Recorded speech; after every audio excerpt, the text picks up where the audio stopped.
Hey guys, what's going on? OBO here with Lionstrong Fitness Global, and I just want to say thank you guys for tuning into another video.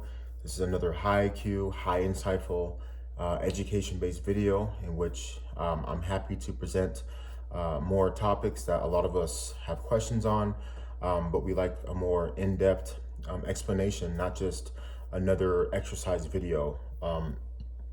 As far as explaining what exercise to do on my channel, guys. Even though I am a trainer and have been so for well over 17 years, and I've been training for over 21 years, I like to share a lot of insight from not just factual information, but from a lot of my training experience as a coach as well, and working with so many clients, thousands and thousands over the years.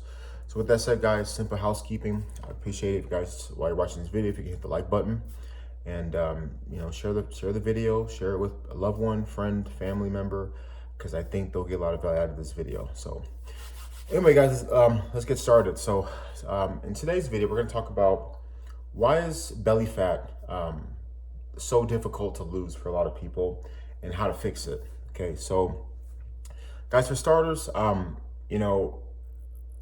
aside from the obvious answer with it being partly genetic based, some people, as they're burning fat, they tend to hold on to fat more in their midsection.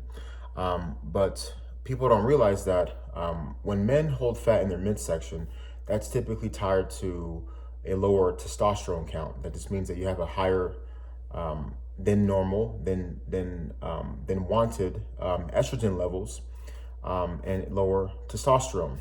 That's what happens when men carry fat in their midsection.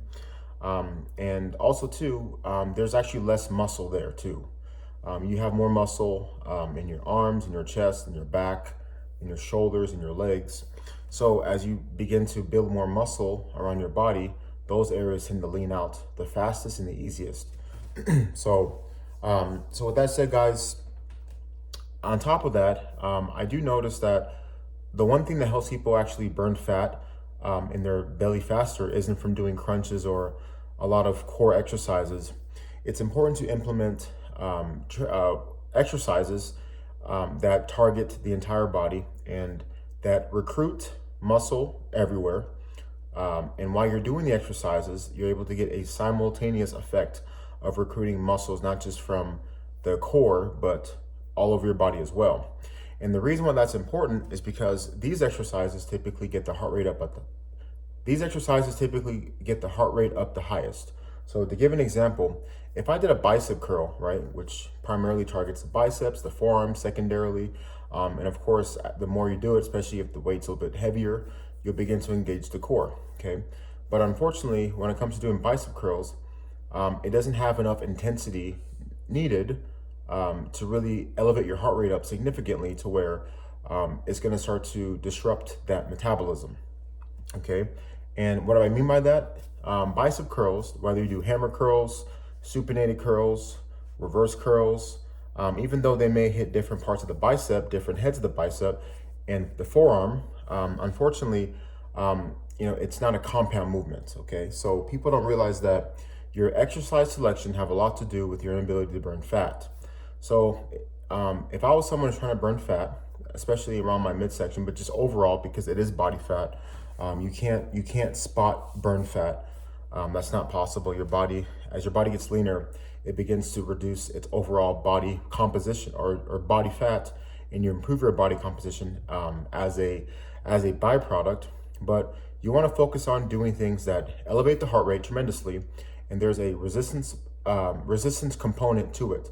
But on top of that, like I mentioned earlier, you want to make sure that these resistance-based movements are compound movements. So I'll just take you guys through a list of things that I would do, okay? One of them will be man makers, okay? What are man makers?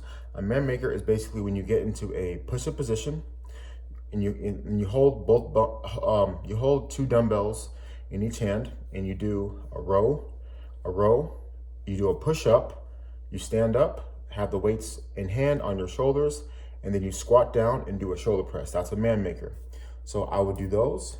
Another exercise that's a fantastic fat destroyer, total body movement with weights involved is jump squats. Okay, I like it because when you do jump squats. And by the way, guys, as I'm explaining these exercises, I'm going to be articulating why they work so well by breaking them down as far as the muscle groups that are involved and why by increasing repetitions you're getting so much work. So when it comes to jump squats, you can do it one of two ways. You can have the weights here on your front delts, and you can squat down and jump.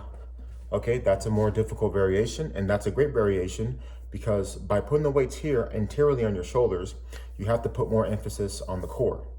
Okay, so anytime you do front squats or anything like that, it works the core because of the nature of the movement. Okay, and again, what's cool about doing the front squats, the front jump squats or front squats, you're engaging the front delt, the biceps, the core, your legs, and then when you do the repetition sequence that I always talk about on my channel, but in my programs, which by the way, guys, are called Lionstrong Fusion programs. They're on my website, lionstrongfitness.net, and the link is in the description of my channel if you guys are interested, along with any type of my coaching services that I provide. But aside from that, just thought I'd plug that in. That when you do front squats, you're engaging your forearms. You know, every time you have to hold dumbbells, and another reason why I'm such a big fan of dumbbells is because you have to really, you know, use those arms, use those forearms, but you have to stabilize the dumbbells, okay? So you're working your forearms, you're working your biceps, you're working your core. So as you're doing the front squat jumps, you know, you're able to work your legs as well, the quads, the glutes, the hamstrings, and by doing all those reps, your heart rate is elevated. So that's the second exercise. A third exercise I would be dumbbell punches. This is a great exercises. A lot of folks don't do this exercise. A lot of boxers do them, you know, when they're shadow boxing. So basically you'll grab some light dumbbells.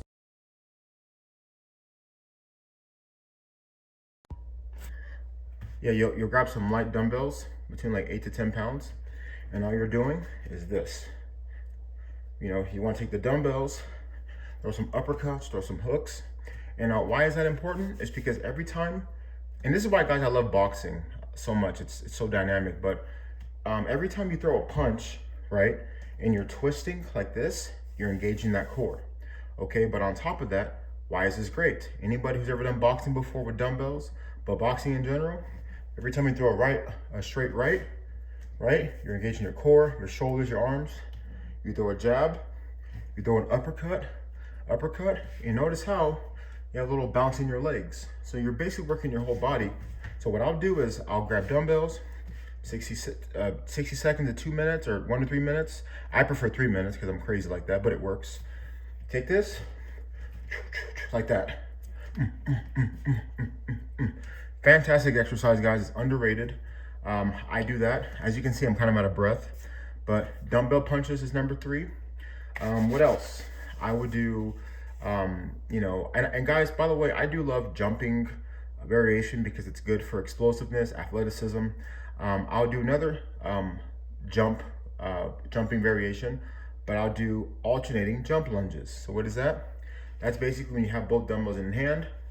So when people lunge, do walking lunges, they do one step after another.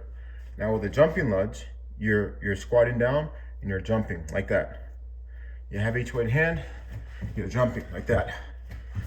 Again, I like it because same thing as every other exercise, you're engaging your upper body because you have to hold dumbbells, and you want the weights to be very challenging so that way you can make your traps work, your biceps work, your forearms, your core.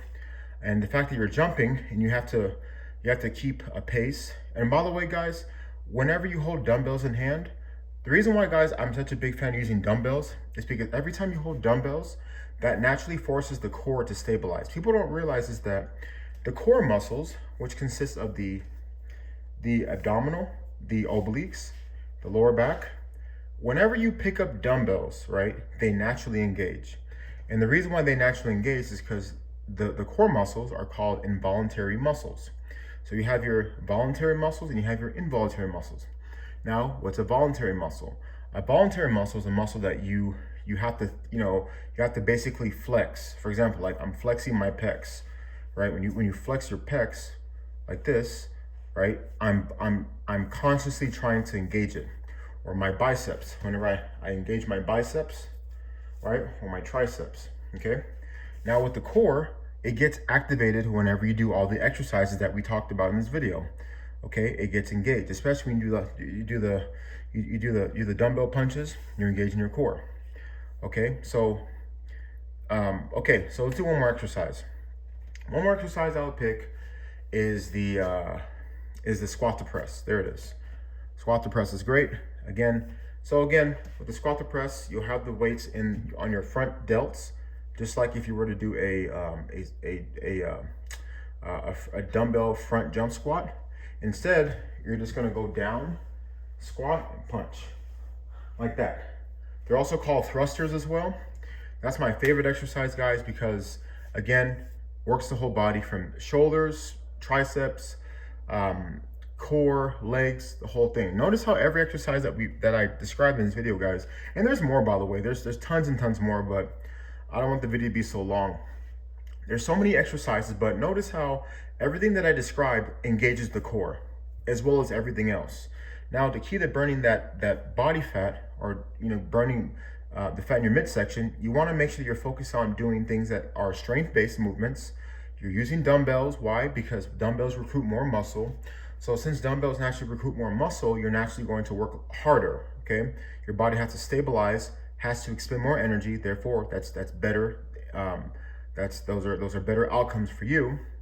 And you are attaching the time under tension principles that I always disclose in my programs. You guys know that I get my programs and do my coaching, understand I'm a big fan of doing training for time. I think that's the biggest game changer, not just from a physical standpoint, but from a mental toughness building as well. So I think when you combine both of those two, guys, that's how you not only build an amazing physique, but you destroy and you murder fat, and you kill that fat, because all those things I put together that I described, they stimulate what, as we always talk about, the metabolism. Okay, you want to do what's called metabolic conditioning, and all those exercises are great for that. So guys, don't want to make the video too long. We're at 12 minutes now. I can talk forever, as you guys already know, but like I said, I just want to give you guys a lot of information, and that's why I make so many videos, because there's so much to talk about that people don't discuss from an intricate detail level that I'm happy and ecstatic to discuss with you guys. So anyway, guys, that's the video. I hope you guys enjoy it. If you guys, I can't even talk today. If you guys have any questions, be sure to leave it in the comment section below. Email me, shoot me an email. My email is lionstrongceo@gmail.com. And guys, be sure to check out my website, lionstrongfitness.net. Again, I have these amazing Lionstrong Fusion programs. I currently have levels 1 through 6 out right now, different type of phases. And I have level 7 coming out soon. Make sure you check it out. Have a great day.